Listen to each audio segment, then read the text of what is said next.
Conor McGregor at his absolute prime versus Ilia Topuria. Now that's an interesting matchup if I've ever seen one. When I'm saying prime Conor, I mean the version of him who knocked out Jose Aldo in 13 seconds, the version of him who schooled the lightweight champion Eddie Alvarez, basically the original double champ Conor, you know? I know we are off to a good start building Conor up here, but you know what, Ilia still beats him probably easily. If you're a Conor fan, hang on for a second, don't get too heated, I'll explain my reasoning behind this, okay? One really important thing to note here is nostalgia is a strong feeling, let's just say. Yet, we have to admit, the sport has moved on from the peak Conor days, and right now, all the top fighters are much more complete than almost anyone from those days. Ilia is still a rising star, but what he has accomplished so far is already so insane, right? So I know, this hurts some old head MMA fans just like myself, however, from the facts alone, Ilia definitely seems like the guy who would have many more avenues to win a potential fight like this. Thankfully, this sport we all love isn't just a math problem. You can bring all the logic in the world, but the reality of the situation is, when that octagon closes, that's when it's really on.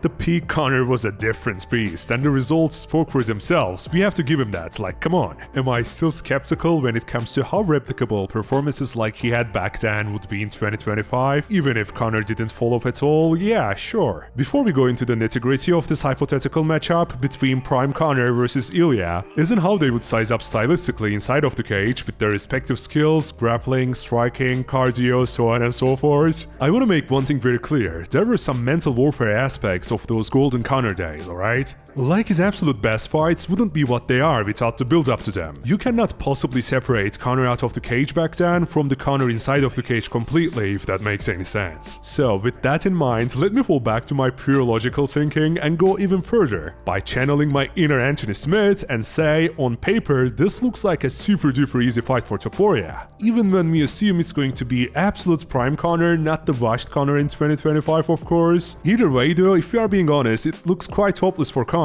Now, let's be real, the problem for McGregor here is this. I feel like if we teleported him right after he destroyed Eddie to 2025 and gave him like 6 months to prepare for Ilia, I would say it would be extremely hard for him to neutralize who Ilia is. Yeah, Topuria has been knocking out people left and right, yet he still is a very capable grappler, okay? And we all know just how poorly Conor tend to do against fighters with acceptable cardio and elite grappling skills. Topuria has like what, 7 or 8 submission wins, and the way he took down Max, as well as the way he was able to reverse a takedown attempt by Charles Oliveira of all people was quite impressive. Not only that, he also managed to stand up from Charles's guard without getting submitted. He defended himself properly there, so from his recent fights you can tell he indeed is a complete fighter. Like I know, Conor at his best was so fun to watch. At the end of the day though, he was a calculated knockout sniper, that's who he was. Ilia also has the same thing going for himself, and lots more is what I'm trying to say. You know what, I'll get a little bit more crazy and throw this out there. I think Ilia's boxing combinations and fundamentals look even better than Conor's have ever looked. Now that I said this, someone will bring up that beautiful combination Conor threw on Eddie, so yeah, if you want to, we can discuss this all night long, but I think any reasonable person would agree. On the feet, neither of these fighters hold an incredible edge against the other. I'm definitely not claiming they are not any different with their stand-up approach, by the way. Like, I wanna remind you, Conor shined the best when he was playing the role of a counter-striker for the most part, I would say, or he would look for big shots with his left hand. But Ilia, on the other hand, actually sits down on his posture a little like a boxer and starts unleashing combinations so quickly. Most of the time, he just knocks out whoever he is facing with incredible ease. Conor himself probably wouldn't claim that he was an insanely hard puncher, like you know how his saying goes. Precision beats power, timing beats speed, or whatever. It's been years, man, it's kinda hard to remember exactly. But I think you understand what I'm trying to say. There is just no guarantee Conor will come out on top if he stands and bangs with Ilia. The problem is, what else is he going to do? Like, come on. Will he try to take him down in desperation like he did against Nate, which cost him that first fight? Or will he try to pick Ilia at range with leg kicks or something? I just don't see a way, man, I really don't. You may hate Conor, you may love Conor, but regardless of what you think of him personally, we all have to admit he's a legend of the sport, so in a hypothetical scenario like this, me having to say that he has no chance genuinely hurts a little. Maybe that's just nostalgia striking me, I don't know, but at the end of the day, MMA has evolved so incredibly much. We are not only talking about Ilia here, by the way. Nowadays, we see guys with multiple elite skill sets at every weight class almost, don't we? Take a moment to think about it. We have guys like JDM with amazing striking and scrambling ability. We have the former pound for pound Makhachev with insane grappling and submission skills. The dude is not like a traditional wrestler at all. He even lands heavy shots on the feet, whether if it's knees in the clinch or kicks at range, you got it all basically. So no one truly is a specialist in the same sense the fighters from back in the day used to be, is what I would say. Another thing we have to go over when we are comparing Prime McGregor versus Ilia Topuria is the cardio difference. Now hear me out for a second, I'm not saying Ilia is a cardio monster or anything along those lines.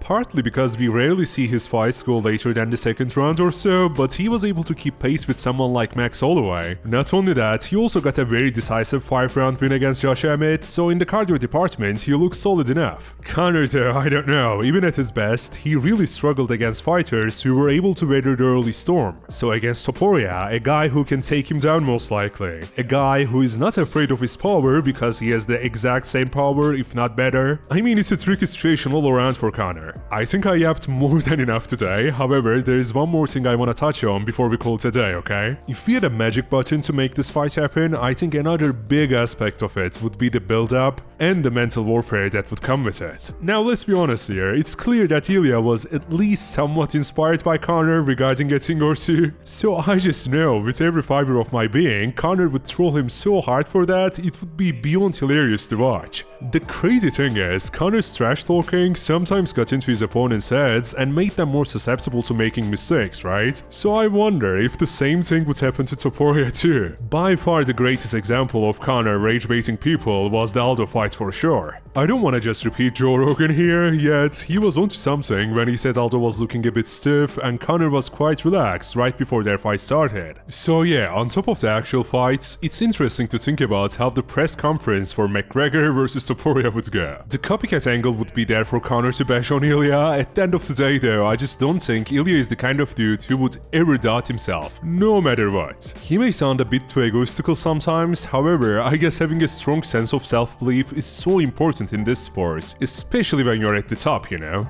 I wanna wrap this whole thing up by saying, can Conor win? Yeah. Would he win? Probably not. But he was exactly the type of person who loved proving people wrong, so we unfortunately will never know. What I wanna know right now is what you think. Do you think this dream or nightmare matchup would make any sense? Who would win and how? And do you think there's a real possibility we may get it as like a gimmick super fight since Conor is supposedly making a comeback? I just think it's beyond impossible, but I've seen crazier things happen. So yeah, thank you so much for the support on the channel so far. This video has been a bit different than the normal stuff I usually make. Do not worry, I'll be talking all about DDP and Hamzat in the next couple days. I just have been really sick, so for this time alone, I wanted to change things up a little, alright? For more MMA updates, conversations, deep talks, and the hottest takes, you know I'm your guy, so subscribe and take care until the next time. Cheers!